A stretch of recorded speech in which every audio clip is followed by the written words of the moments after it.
Well, thank you all so much for joining us this evening and a very warm welcome from me. I'm Sarah Frost, Naturetrek's marketing manager, and I've worked for Naturetrek for 11 years now, advertising our lovely holidays all around the world, as well as leading many of them and hosting our webinars.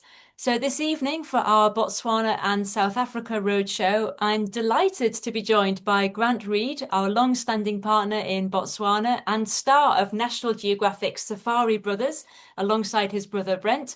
Grant is really widely considered to be one of Botswana's top safari guides, and I'm really looking forward to what he's got in store for us this evening. And I'm also joined by long-standing staff member and our very own in-house Africa expert, Paul Stanbury. So Good Paul's been evening. managing our portfolio of African safaris for the last 30 years and is an excellent source of knowledge should any of you have any questions for him. So we'll be talking for the next hour. If you do have any questions along the way, please do pop them into the Q&A box at the bottom of your screen. If there are quick ones that I can answer, then I'll do so, but we'll likely leave most of them until the end. So without any further ado, I'll hand you straight over to Grant, who's going to take us to Botswana. Over to you, Grant. Good evening, everybody. What a privilege to be here and chat to you tonight about a destination that I'm very passionate about. We have a long-standing relationship with Naturetrek. Lataka Safaris have been working with Naturetrek for the past 17, 18 years, and we are going to chat tonight about two different itineraries in Botswana that we run with Naturetrek.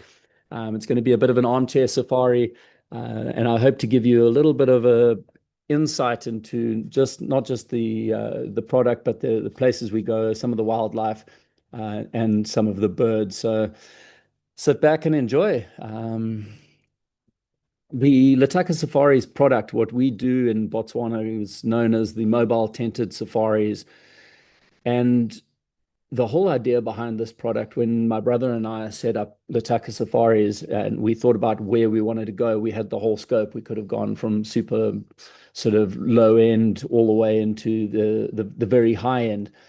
But our decision was really that we wanted to focus on trying to find that perfect blend between comfort and affordability, because Botswana has a reputation for being extremely expensive.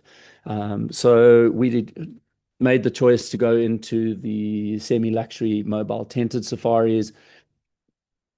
And these mobile tented safaris, the camps are very, very different to the luxury lodges in Botswana.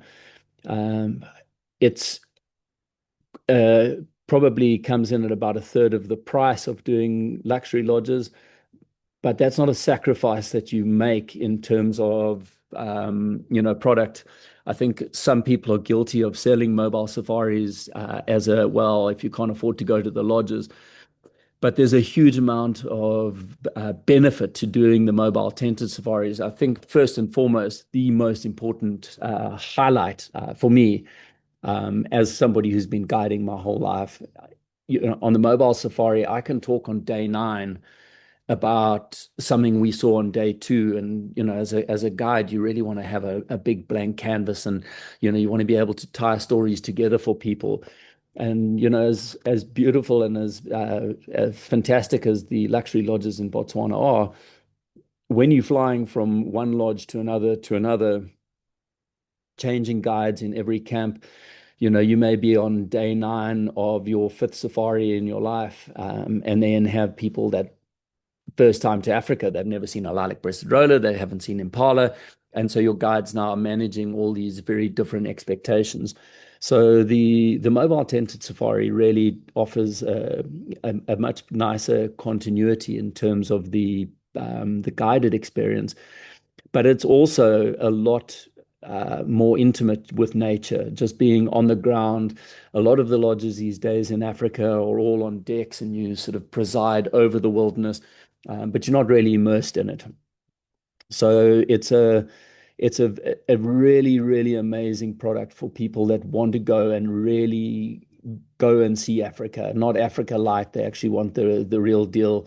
But again, like I said, we've developed this product so that it is a really nice compromise between comfort and affordability.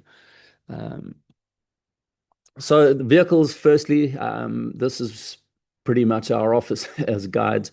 This is where we spend 7, 8 hours a day. And we've worked very hard to make sure that we have really, really good quality vehicles. As you can see, they have a roof rack on the top. So that is where we can put people's luggage, etc. And that just stops you from having a loud trailer banging behind you. We found operated for years with trailers, and no matter how well you maintain them, they make a lot of noise behind and the wheel bearings. So we have the roof racks on the roof, and then inside the vehicle we have plug points for charging, basically USB and USB-C charging points. We also have AC power for charging camera batteries and everything else you want. There's an onboard fridge full of drinks, and there's lighting in the vehicle. So when we come back from drives, very often when we come back from drives, 7, 8 o'clock in the evening, it's dark. People have got their belongings scattered all over the place. So we worked really, really hard to make these vehicles as comfortable for our guests as possible. And we don't fill these vehicles with 9 people or 12 people. It's window seating arrangement. So there's lots of space for people to put their cameras and stuff on the seats next to them. All right. Sorry, I'm just going to quickly open up here. So inside the tent, we use what in Africa is known as the Meru style tents. So they are quite high tents. You can stand up inside. They're high roof. And as you can see, a fair amount of volume inside with a big T-zip, so you can open it up nicely during the day and get a good breeze coming through. The beds are made up with blankets, duvets, and really, really comfortable. I'll get into a bit more of that in a bit. And then in front of the tent, a large shaded area. This is a late afternoon shot, but during the heat of the day, this is in full shade, and it's a really, really nice space during the day if you don't want to be in the main area with everybody else, and you want to just sit there with your binos in a relaxing chair and birdwatch. You've also got stand basins in front of your tent. So whenever you come back from activity, you will have hot water in your stand basins to freshen up. As well as mirrors, etc., and then a shade cloth floor. All right, so a closer look inside the tent, you'll see that there's hanging closets. There's also a string around the tent if you want to hang up shirts, etc., on coat hangers. There's LED lighting.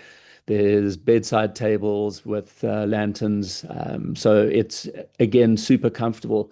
And if you consider that within the limitations that this entire camp is going to basically be broken down and moved to another location, I'll get into the moving days a little bit more. But in short, this camp where we are on the last day is going to be broken down, loaded onto a truck, and moved to another location. So this really is as comfortable as we can make people in these wilderness camps.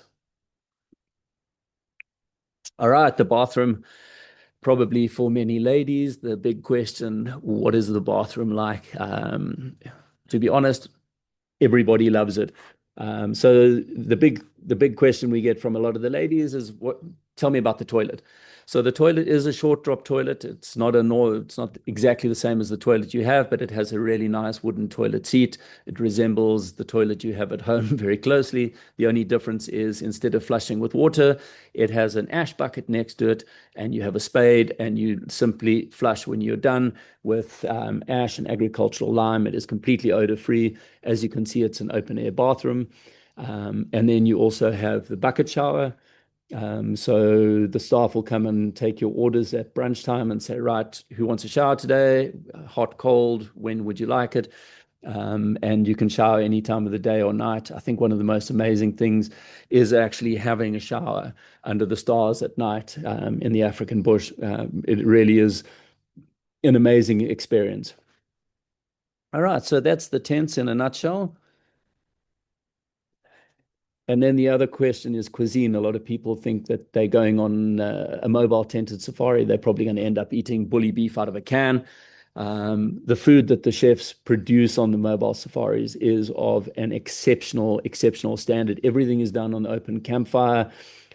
Breads, as you can see in the bottom left of this, is baked in what we call a Dutch oven.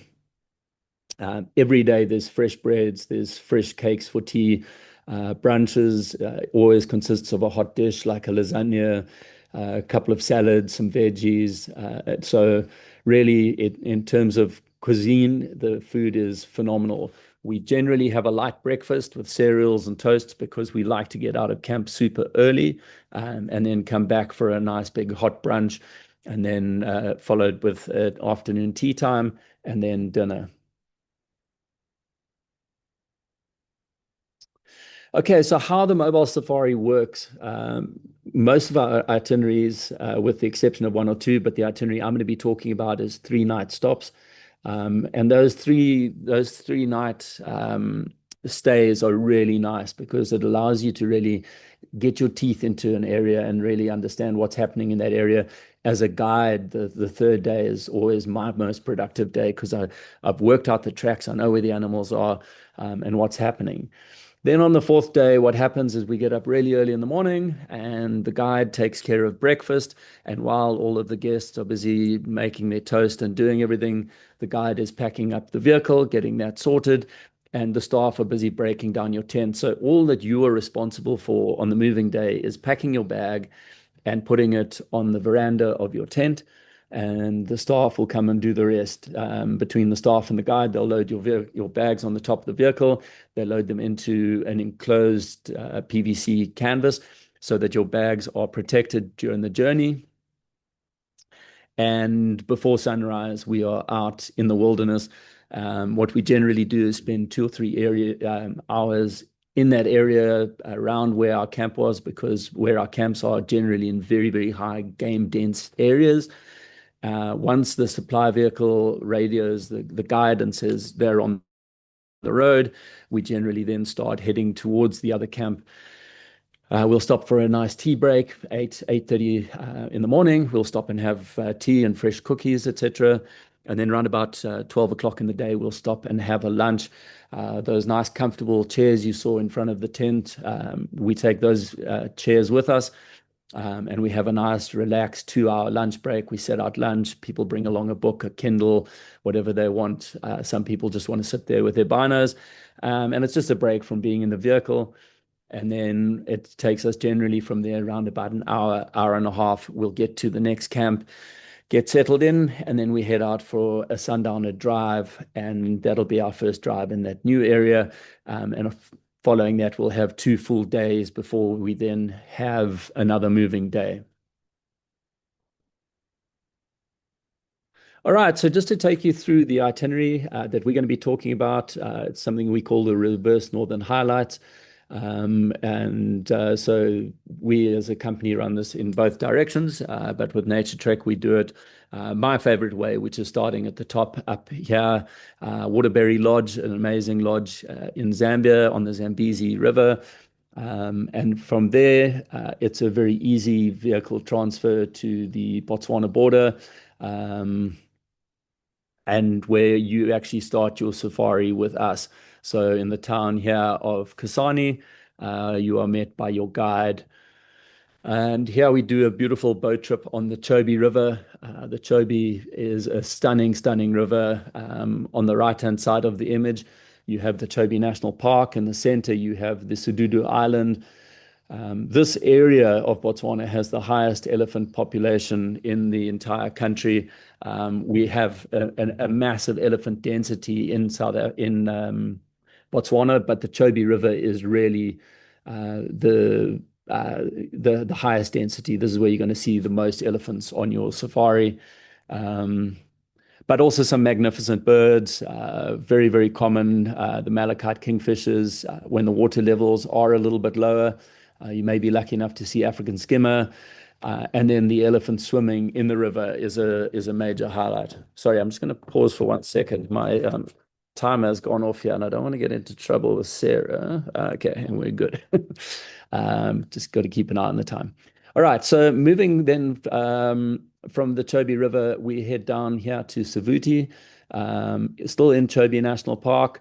The first 80 kilometers of this journey is on very, very good tarmac roads. And then gradually we slow down as we get into the bush proper through the Chobe Forest Reserve. and arriving in Savuti.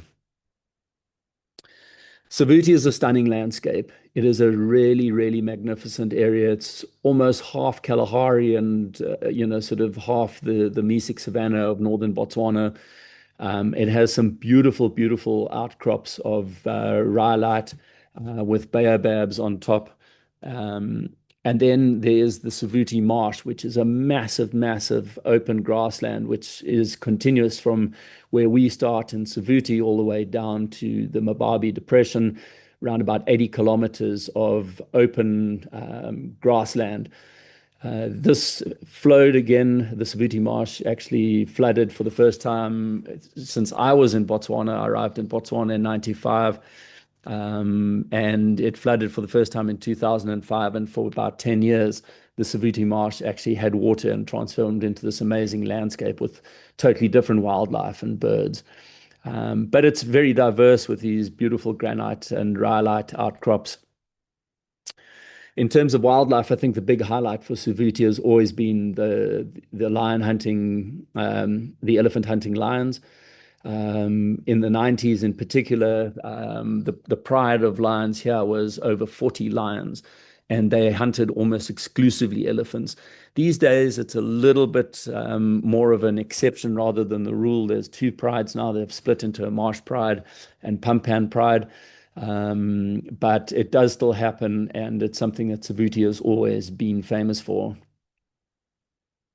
Another absolutely incredible thing about Savuti is when the zebra migration comes through. So we have one of the largest land mammal migrations on Earth in Botswana. When the zebra leave the Linyanti, they head down through Savuti into what they call the Serengeti of the South, the Makgadikgadi and Naipan National Park. So around about May, and again in around about November, early December, we have these migrations coming through. And of course, all the predators get really excited when we have big herds of zebra moving through. It's possibly on the route that we're talking now, the best place to see cheetah. It was almost a given in the 90s and early 2000s. These days, we have our good periods and bad periods when we'll have cheetah settle in, become resident. Unfortunately, we have never seen stability like we had. Cheetah are difficult to see in northern Botswana. It's not the best place on earth for them, but on the safari, this is probably our best chance of cheetah. And then one of my favorite birds, the Kori bustard, either the largest or second heaviest flying bird in the world, but possibly one of the most magnificent birds, particularly when they are breeding and the male puffs his neck up like this and he does this deep booming call to attract the female. This was taken on my last trip through Savuti, actually only a couple of weeks ago. Really, really spectacular. And Savuti is land of the big and the brave. It's full of elephants, Kori bustards, martial eagles. So it really is a spectacular landscape and quite different, as you'll see when we move to the other areas. Savuti is a standalone landscape. All right, we're not going to spend too long in any one place because we have a lot to get through. So from Savuti, we're going to move down south now towards the Mababi River Private Reserve, which is basically on, as you can see, where the Moremi Game Reserve meets the Chobe National Park. This drive is around about 80 kilometers. Takes us the better of part of about 5 hours game driving this route with a nice long lunch in between. All right, so this is the Mababi, just in some satellite imagery, and what you can see from the left-hand side of the image, coming out of the Okavango, then the Mababi River. So we have very different habitats here, where the Mababi River actually runs through, and then coming to the far east is a part of the concession we call the Mini Kalahari. And this mini Kalahari really brings in some very different species because it is very, very dry, arid areas with the long grasslands that on what we call an ecotone. We end up with good sable antelope, roan antelope, eland, brown hyena, And then this Mababi Depression has become a really beautiful lake, and we get a lot of big herds of buffalo, etc., moving off this water. This final arrow that I've put up for you here is actually outside of the area that we operate in, which is the lake of the depression itself. But we get a lot of big herds of buffalo moving down from that and bringing with them prides of lions following. But the whole area that we're operating in here do have resident prides as well. All right, so it's just a little bit of video footage to give you just a sense and a feel of the Mababi River. This is that little river I showed you flowing through there, just to give you an idea of the landscape. And what is amazing about this area is this is a private area, so it's not open to the public of Botswana. We're a small consortium of operators that got together because the rest of Botswana was becoming so busy. And we just wanted that opportunity to get our guests out on foot again and give people an experience that is more like Botswana was in the 90s, before it became busy. And we've seen that this moving out of the Kwai community area and into this Mababi area has really, really improved the experience for our guests. Sorry. I think one of my highlight species for this area is brown hyena. Historically, we typically only expected to see brown hyena down in the central Kalahari, and it was fairly rare to see them. We are seeing better and better numbers. This was also from my last trip through Mababi. This is a female moving with a young male. And weirdly enough, not even in the dry area of this concession, but in the Matsibi forest. So we do see at the moment fairly good brown hyena in this area. And then we're going to talk a little bit about the wild dog safari, which also comes into this area. This is one of the packs that is also resident in the Mababi area. So really, really good for predators. But for the bird watchers, also some really cool birds. One of the highlight species for a lot of people coming to Botswana is the coppery-tailed cuckoo. Basically occurs from Botswana up into Zambia. But for people that have done their birding in Zimbabwe, South Africa, etc., it's quite a difficult bird to find. So that's one of the highlight species. And then along the riverine areas, through the summer months, we get the Allen's gallinule, a couple overwintering, and then also the dwarf bittern. All right, and then our final move for the trip, let's see how we're doing time-wise, is Kakanika. So here we are going into Moremi Game Reserve, and as you can see from the map there, we are moving into the Delta. And then if we have a look at the satellite map, you can see all the fingers, this lattice work of rivers and lagoons. So we're now moving into the true wetlands of the Okavango Delta. On the day that we leave Mababi and we are heading to Moremi, we do a Mokoro excursion for a couple of hours. And this is an amazing opportunity just to see not only big game like elephant, but also beautiful little tiny, tiny bell frogs, or also called the Angolan reed frogs, and all kinds of critters, but also just again, that solitude and just the tranquility of not having a vehicle's noise, getting out on foot, getting into Mokoros really gives you a really different experience, and that tranquility is amazing. And one of the highlight species of the Okavango, red lechwe, we sometimes see herds of several hundred red lechwe. They're a semi-aquatic antelope, very well adapted. As you can see, those big splaying hooves as this female jumps through the wetland. It's probably our best area for leopard through the entire trip, although to be fair, we see leopard throughout the trip quite reliably. And then one of my favorite things is watching the prides of lions moving from one island to another, crossing the rivers. It's not something you see a lot of in the rest of Africa, and something that is quite special to the Okavango and the Kwai areas is watching lions swimming. They don't love it. They're very hesitant to get into the water. And then once they're in, they try and get across fairly swiftly. And some real highlight birds. Wattled crane, one of our globally threatened species in the Okavango Delta. And then another globally threatened species and highly sought after by bird watchers is the slaty egret. This one has just caught a little fish in one of the river crossings. Um, and then finally, the Pels fishing owl. I have to be honest, your chances of seeing Pels fishing owl on this particular safari is not fantastic. We do sometimes pick them up at one of the river crossings. If you want to see Pels fishing owl, it's a good idea to have a chat to Naturetrek and organize them to add on a couple of extra days. There are some areas in the Okavango that are much better for Pels fishing owl. But for bird lovers, it's a must-see species. All right. And then just the landscapes of the Okavango. It's a World Heritage Site for a reason. It truly is a magnificent, magnificent area. This is Dead Tree Island in the Moremi area, very close to where one of our camps are. And then this is just an aerial view to give you an idea of what it looks like from the air.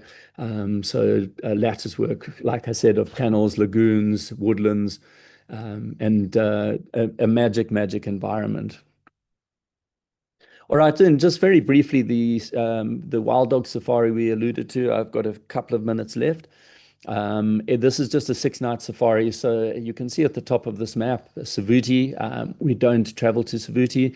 The Wild Dog Safari is running in September 2027.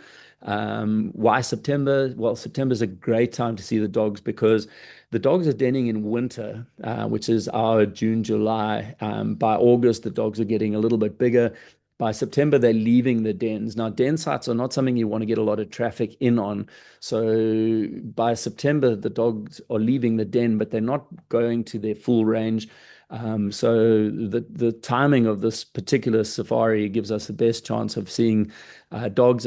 We will run this trip at other times of the year, but September I think is probably the best time to pick up dogs because if I jump to the next slide, between these two areas that we're going to be in, there are 4 different territories of dogs that we're going to move throughout the trip. But we'll, through guiding here in June, July, and August, we kind of know where the dens are. We know where the dogs are focusing.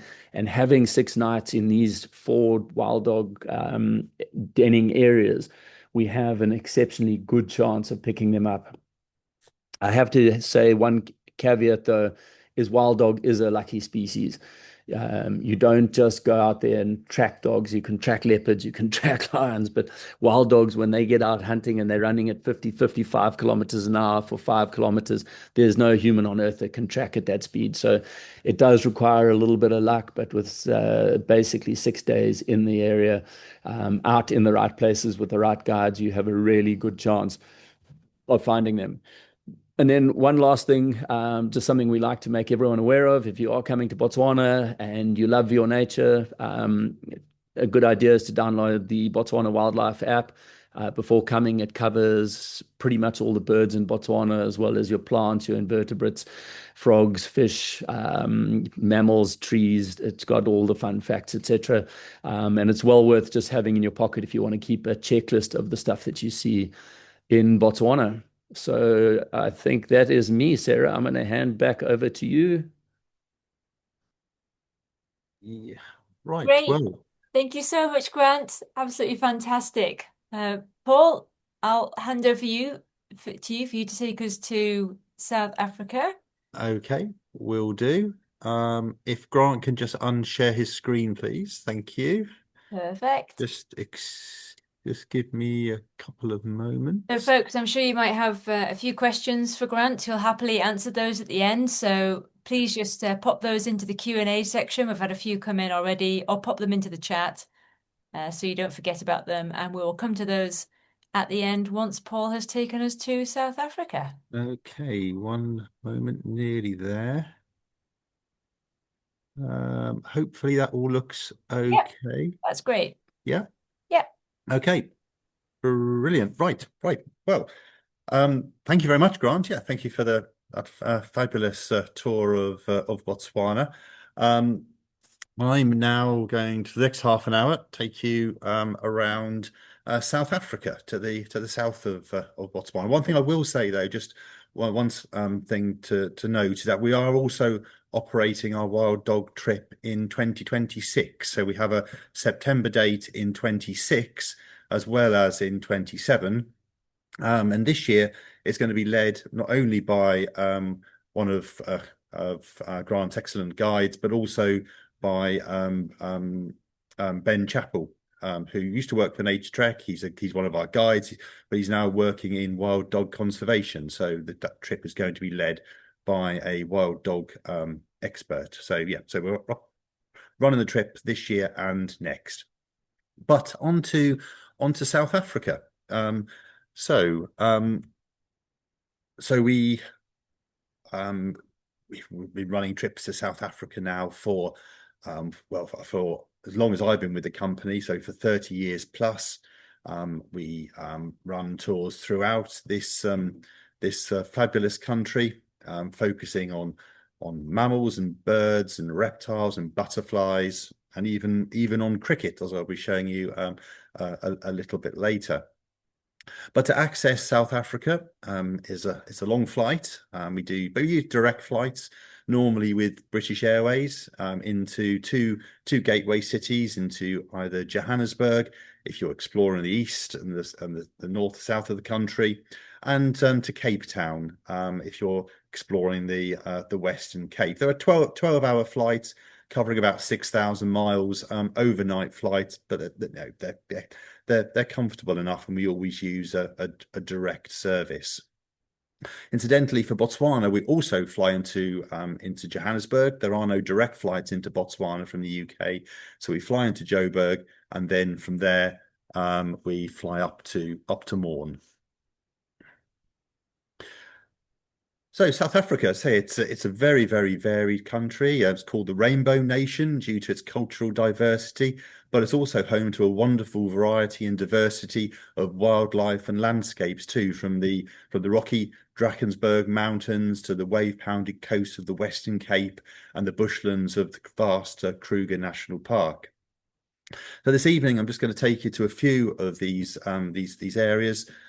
Kruger, the areas I've circled on the map here. So Kruger National Park, the Kalahari and the Kalagadaki Trans-Frontier Park, the central area of South Africa and the Karoo deserts and the rare mammals you see out here around Kimberley, and also the Cape area as well, the Western Cape and the Namaqualand. So the most southerly point in Africa is in South Africa. It's Cape Agulhas to the south of Cape Town. The Cape Peninsula isn't the most southerly point. Some people think that you go down to the Cape Peninsula at the southernmost tip of the African continent. That's not the case. Cape Agulhas to the east is that point. Interestingly, as well, South Africa is the only country in the world with 3 capital cities: Pretoria, Cape Town, and Bloemfontein. But for starters, we'll go to Kruger National Park. I won't go into great detail of Kruger because it's obviously a fabulous national park for wildlife, but it's very similar in many ways to well, the wildlife is very similar in many ways to that Grant has been showing us over the past half an hour or so. But we do a range of trips into Kruger. We do a tour that we call Kruger Birds. Obviously focuses on the birds of the national park, one that focuses on the mammals, and another, as the name would suggest, that focuses in particular on the cats, although as well as looking for the cats, we'll also be looking at the mammals and the birds as well. So Kruger is over in the east of South Africa, near the border with Mozambique. It covers over 19,500 square kilometers of grasslands and acacia-dotted savanna and mixed woodlands, and extends across the border into Mozambique's Limpopo National Park. And together they form the Great Limpopo Trans-Frontier Park, which covers over 30,000 square kilometers, one of the largest protected areas in Africa. And Kruger's home to over 100 species, 150 species of mammal, and an amazing 500 species of birds as well. It's got a classic scene, game around the waterhole, something for everybody will be familiar with. And if you've travelled to Botswana or Zambia or South Africa, Kruger is probably at its best for mammals in the drier months of the year. So you're looking at August, September, October time, in similar sort of timings to Botswana. We run most of our Botswana tours as well during those drier months of the year when the water levels are low and the animals are concentrated around the water holes. Say Kruger has a wonderful variety and abundance of mammals, similar selection to Chobe and Moremi in Botswana. There's lots of buffalo, lots of elephant, southern giraffe, kudu, impala, etc. And wherever you've got such an abundance of game, of course, you've got the predators. And Kruger's home to a very healthy population of lions, and you'll get some great views of lion on our safaris there. So on all our safaris to Kruger, we use open vehicles. When we arrive into Joburg, you're normally in a closed minibus because you've got some distance to travel. But once you cross into Kruger, you change into open safari vehicles. Again, everybody's got a side seat or a window seat as such, so great visibility and great for the photographers as well. And where you've got the predators, of course, you've got the scavengers, and there's plenty of spotted hyenas in Kruger, scavenging on the leftovers from the lion and other predator kills. In the rivers that flow through the park, there are plenty of hippos and a wide variety of other big game animals to look out for as well. This is a kudu, greater kudu, one of the largest of southern Africa's antelopes, and certainly one of the most beautiful. Although sadly targeted by poachers, there are still healthy population of white rhino in Kruger, and it's one of the best places anywhere in Africa to go looking for white rhino, and you stand a very good chance of seeing this really impressive beast during your stay there. As well as the mammals, Kruger has a wonderful abundance of birds, over 500 species. I've got a southern red bishop here, one of a kaleidoscope of widows and widers and weavers that nest and breed in the park. And if you particularly want to see the weavers and the widers nesting, then you'll need to go during the wetter months of the year, because they tend to start nesting once the rains have fallen. There are woodland kingfishers, well, one of a variety of kingfishers, and beautiful lilac-breasted roller, a very widespread bird in southern Africa, but one of the most spectacular and dazzling species to enjoy.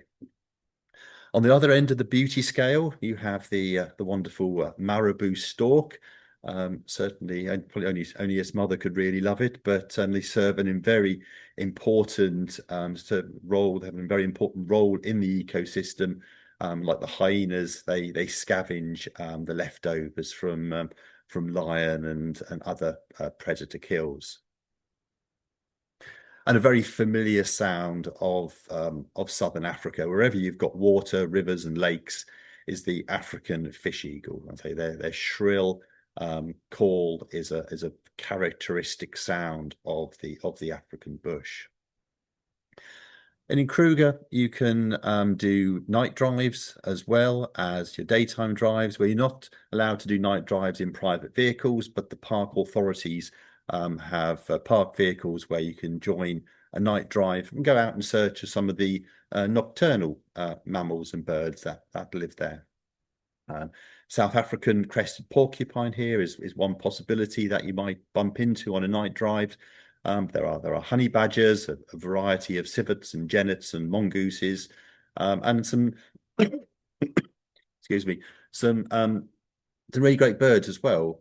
eagle owls, nightjars, coursers. So a range of different species to look out for after dark, which you won't see during the day. So while staying in Kruger, we use the government rest camps. They're dotted around the park. They're not luxurious by any means, but they're perfectly comfortable.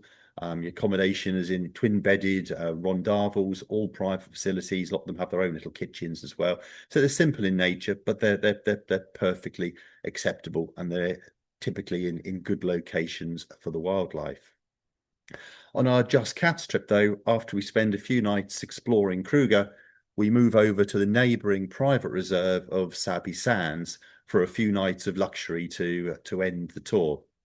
And we have 4 nights in Sabi Sands at the end of the Just Cats trip, split between 2 of the luxury lodges in the park, and Coral Lodge and Elephant Plains.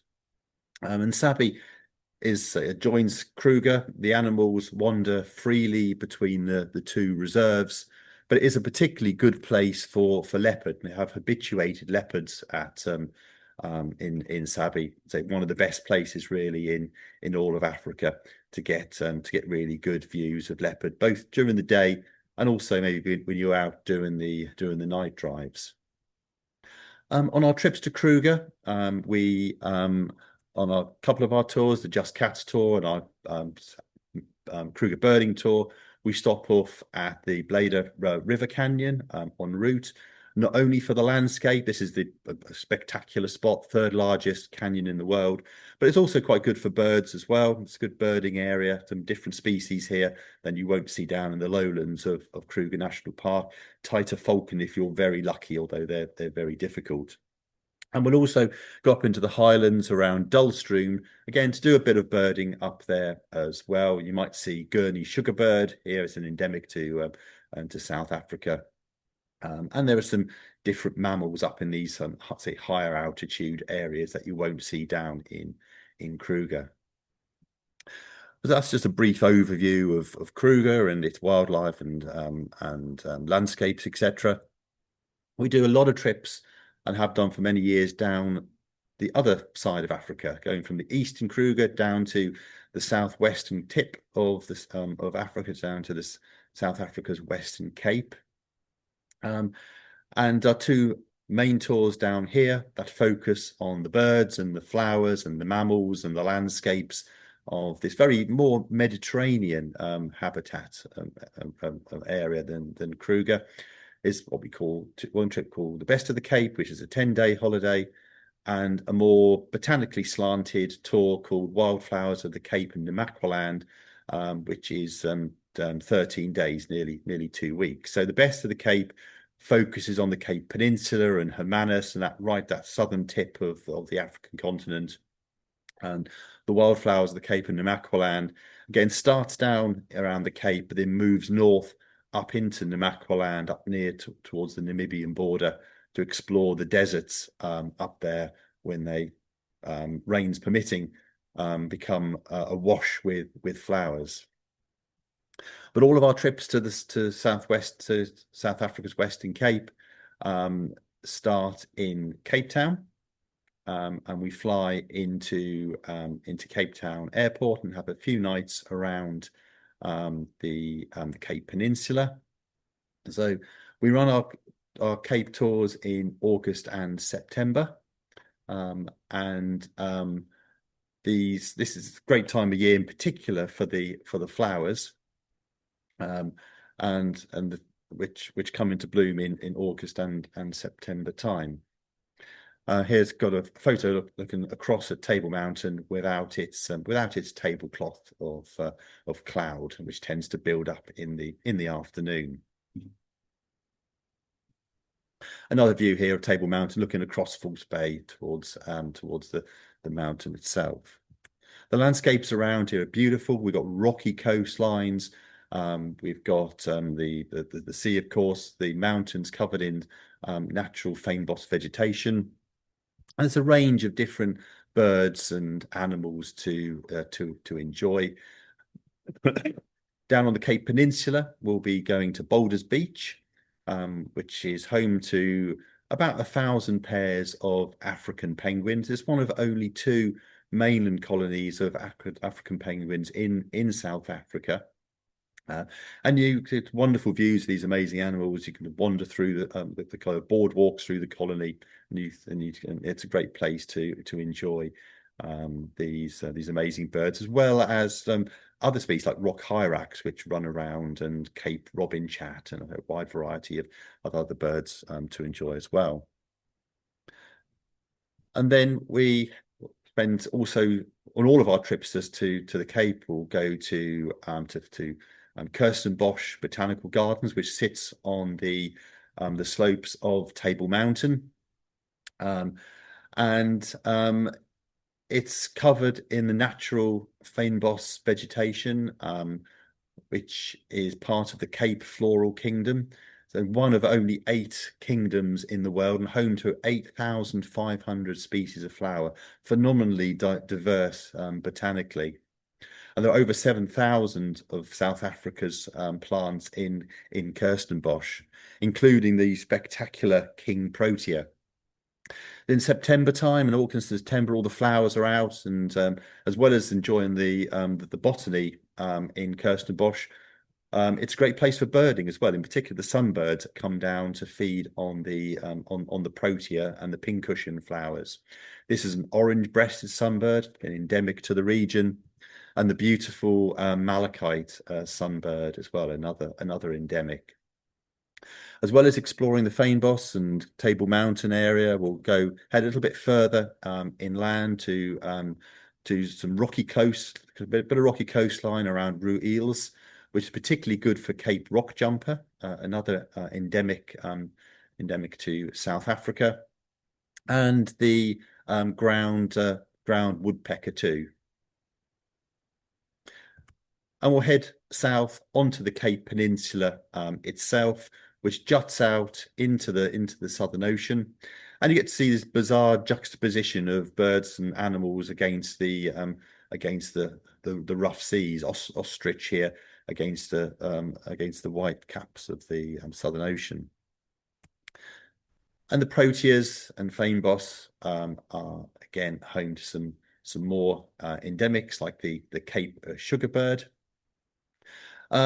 The botany here is incredibly diverse, and for example, there are over 600 species of erica, or in the heath family, in contrast to only 2 species that occur in the UK. But the birds and the flowers, there's some interesting mammals to see down on the Cape Peninsula. There's the bontebok, a beautiful chocolate-coloured antelope, one of the rarest and most beautiful of the family, and also a Cape Mountain zebra. And there are plenty of very bold chacma baboons, which are always on the lookout for a stray sandwich or an unguarded handbag. You've got to be careful with the baboons on the Cape Peninsula, and keep a close eye on them. Offshore, we'll be looking for southern right whales, which come into the region between June and October. On the Best of the Cape trip, we'll spend a couple of nights in Hermanus, down around on the edge of Walker Bay, and from Hermanus you can sit on the cliff tops and watch the whales from shore. It's one of the few places where you can do land-based whale watching anywhere in the world. The whales come quite close into shore, so you get wonderful views of these huge creatures just from sitting on top of the cliffs. And the whales, say, are here from June to October, and they mate and give birth, and then they head off down south to feed in Antarctic waters.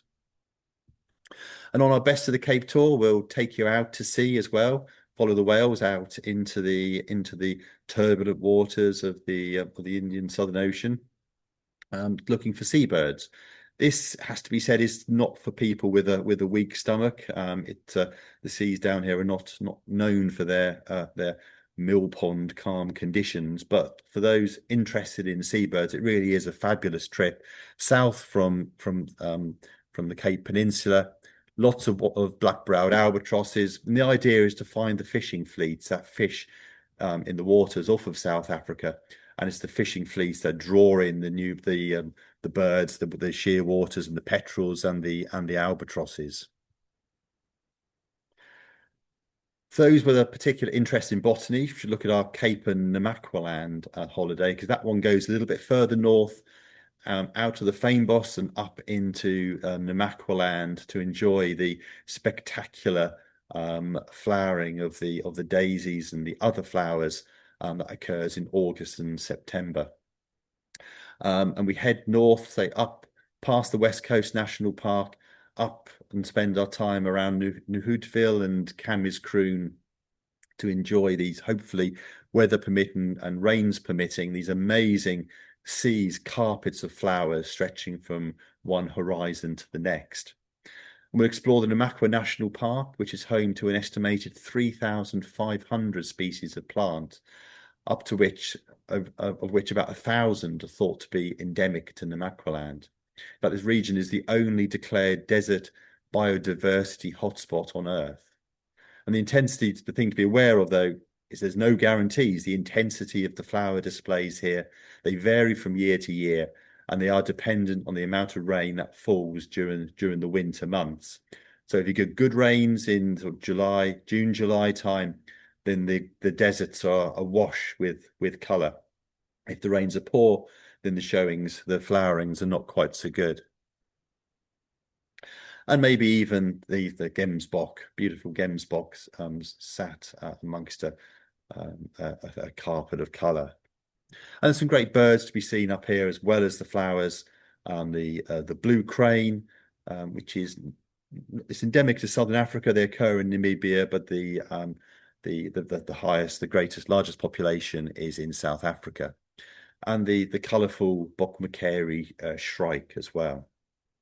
If you want to extend your time around the Cape, then you can spend some time in the winelands of southern the Western Cape region to enjoy a few of the local wines, as well as a bit more birding. Heading west from Cape Town and Hermanus, you enter the garden route. We run a tour. We started a new tour last year that drives from from Port Elizabeth on the eastern end of the garden route, along the coast through Mossel Bay, Hermanus, and ends in Cape Town. And this gives you a wonderful range of lovely landscapes, some birds and some interesting mammals as well. We'll go to Addo Elephant Park, which, as its name would suggest, is home to some decent herds of elephants, as well as plenty of other mammals and birds. Whilst I can't guarantee this by any means, our group last year were even fortunate to see caracal on the garden route trip, and had fabulous views of caracal in the De Hoop Nature Reserve, one of the stops they make on this particular tour. And there's some lovely birds down here as well, such as choristers, robin chat. It's just a nice, gentle holiday with some wonderful scenery, some nice birds, some nice mammals and landscapes as well. And we end in the Cape area, looking at the whales again around Hermanus, and ending at Cape Town as well. And this tour runs in August, and you can do it back to back with our Best of the Cape holiday. So you can run the garden route first. You join the garden route first, followed by the Best of the Cape, so you get to do that whole region. But moving on to central South Africa and up to the deserts of the north, we run an unusual tour called South Africa's Rare Mammals. And as its name would suggest, it's not going after your more commoner or spectacular mammals like your elephants and giraffes, etc. Although you will see some of these along the way. We're focusing in particular on its more elusive species, many of which come out at night. So it's a tour that will offer numerous night drives. We do 7 or 8 night drives on the trip. And it's a 13-day itinerary, starting up in the Kalagadaki Transfrontier Path up near the border with Botswana, moves down through Ugrabis, down to the Kimberley area in the Karoo Gariep Nature Reserve, and then departs from Bloemfontein, that one of the three capitals of South Africa, before heading off home. The map here just shows you the routing of the tours. They start in particular focusing on the centre and north west of the country. But we start with a flight into Joburg and then across to Uppington, and up to the Kalahari Transfrontier Path, which straddles South Africa and Botswana and covers over 38,000 square kilometres. So as with the Kruger Limpopo Park, is now another of the largest protected areas in the whole of Africa. Gemsbok are common, an antelope that prefers the drier areas, as do springbok. Excuse me. Springbok are common in the Kalahari Transfrontier Park, and they're preyed upon by lions. These are the black-maned lions of the region of the Kalahari, with the much darker manes than you get in other areas of Africa. Cheetah favour the open areas as well, but in particular, we're after, say, the rarer mammals, such as bat-eared fox, the delightful bat-eared fox, which are not uncommon actually in these drier areas. Grant showed you the brown hyena, and this is one of the key animals we are looking for in the Kalahari. A difficult animal to see down here, but it's been seen with some regularity. As well as the mammals, there's some interesting birds. The beautiful crimson-breasted shrike we'll be looking out for as well. After a few nights exploring the Kalahari, we moved down for a couple of nights to Ograbi's Falls National Park, centred on the Orange River. This is South Africa's longest river, and it drains nearly 50% of the country. It's a spectacular region, and again, home to some interesting mammals and birds and reptiles and other wildlife to enjoy. And then we finished this tour in the heartland of South Africa, in the Kimberley area around in the dry brushland and deserts of the Karoo. We spent a couple of nights at the New Holm Nature Lodge, which is a lovely guest house, surrounded by some great areas for wildlife. We're doing night drives here and around Kimberley every day. As here, we're really hoping to see some of these key rare mammals. One of which is aardwolf, it's Afrikaans for earth wolf, a member of the hyena family, nocturnal, and it's an animal that we see with I think pretty much, touch wood, all of our tours have seen aardwolf in this area. Amazing creature. They say they live primarily on termites, and they can eat up to 300,000 termites in a single night. Probably the most sought after mammal, though, on our rare mammals tour is the amazing aardvark. And I can say that we have seen aardvark on again, touch wood, hopefully this will continue. We've seen aardvark on every rare mammals tour that we've operated. They are strictly nocturnal. They only come out after dark and well after dark, so you need to head out after dinner on a night drive, a night spotting drive, to see this amazing creature. And aardvark is Afrikaans for pig. There's a chance of some other species as well. There's Zorilla, black-footed cat. The black-footed cat have become a lot more difficult to see in recent years. They were very regular around the Kimberley a few years ago, but sadly they're much rarer to see these days. Black-footed cat is the smallest cat on the African continent. And again, plenty of birds to be enjoyed as well in this region. So we've got swallowtail bee-eater here, just one of a range of different birds to see and look for. So just going to end just the last few slides just on a couple of other regions we cover in the country. So we cover most of South Africa in our tours. We have a tour to KwaZulu-Natal, which is a birding tour, and that includes some time up in the spectacular Drakensberg Mountains. We'll drive up the dramatic Sani Pass, which goes high up into the mountains, home of the Lammergeier. But in particular, we're looking for Drakensberg rock jumper. There are two rock jumpers in South Africa. The Cape rock jumper, which I've already shown you, that lives around the Western Cape, and the Drakensberg rock jumper as well, which lives high up in the rocky Drakensberg Mountains. But it's the KwaZulu-Natal tour, also goes down to the wetlands of St. Lucia, the big game of Mkuzi National Park. And so it gives, again, a good variety of different mammals and birds and other wildlife. For those interested in butterflies, we have a Butterflies of South Africa tour, which runs in February, March time, at the end of the rains when the butterflies are out, not the most diverse. Some wonderful species down in South Africa. We've got the mocha swallowtail here, and the very aptly named gaudy commodore.